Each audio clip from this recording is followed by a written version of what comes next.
చేపల పచ్చడిని ఈజీగా ఎలా ప్రిపేర్ చేసుకోవాలో అయితే చూడండి. ముందుగా తీసుకొచ్చిన చేప ముక్కలన్నింటినీ సాల్ట్ వాటర్లో అయితే మంచిగా వాష్ చేసుకోవాలి.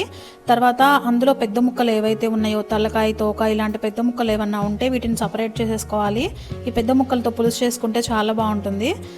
నెక్స్ట్ ఇలా చిన్న సైజు పచ్చడికి సరిపడా సైజు ముక్కలు కొట్టించాలి. స్కిన్లెస్ అయితేనే బాగుంటుందండి. కొంచెం పసుపు, కొంచెం ఉప్పు అయితే వేసుకొని ముక్కలన్నింటికి బాగా పట్టించి అయితే పక్కన ఉంచుకోవాలి. నూనెని బాగా కాగనిచ్చాక మంటనైతే మీడియం ఫ్లేమ్లో పెట్టుకొని ఇలా ముక్కలన్నింటినీ ఒకదాని తర్వాత ఒకటైతే వేసుకొని బంగారు వర్ణం వచ్చేలాగా మంచిగా అయితే వేగనివ్వాలండి. ముక్కల్ని కొంచెం స్మూత్గా ఉండే గంట పెట్టుకొని చిన్నగా అలా అలా కదిలిస్తూ అయితే మంచిగా ఫ్రై చేసుకోవాలి. ఇలా ఒక బ్యాచ్ తర్వాత ఒక బ్యాచ్ అలా మంచిగా ఫ్రై చేసుకొని పక్కన ఉంచుకోవాలి ముక్కలన్నింటినీ. ఇక్కడ ఫ్లేమే ఇంపార్టెంట్ అండి. హైలో పెట్టినా లోలో పెట్టినా ముక్క అయితే కరెక్ట్గా వేగదు. కాబట్టి నూనె బాగా కాగనిచ్చి తర్వాత మీడియం ఫ్లేమ్లో ఉంచుకొని కనుక ఫ్రై చేసుకున్నారంటే పీస్ లోపల దాకా మంచిగా కుక్ అవుతుంది. పచ్చడికి చాలా అంటే చాలా బాగుంటుందండి. ముక్కలన్నీ వేయించుకోవడం అయిపోయిన తర్వాత స్టవ్ని అయితే ఆఫ్ చేసుకోవాలి.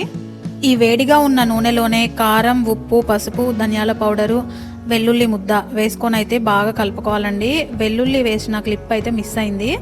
ఈ వేయించి పెట్టుకున్న చేప ముక్కల్ని ఇందులో వేసి బాగా అయితే కలుపుకోవాలి. కొంచెం చల్లారినాక నిమ్మరసాన్ని అయితే పిండుకొని మళ్ళీ ఒకసారి మంచిగా కలుపుకోవాలి. చాలా అంటే చాలా టేస్టీగా ఉండే చేపల పచ్చడి అయితే రెడీ అయిందండి. దీన్ని ఎయిర్ టైట్ కంటైనర్లో స్టోర్ చేసుకున్నట్లయితే నెల రోజులైనా కానీ ఫ్రెష్గానే ఉంటుందండి. ఈ పచ్చడి ఊరే కొద్దీ ముక్క పుల్ల పుల్లగా కరకరలాడుతూ లోపల చాలా స్మూత్గా ముక్క చాలా అంటే చాలా బాగుంటుంది.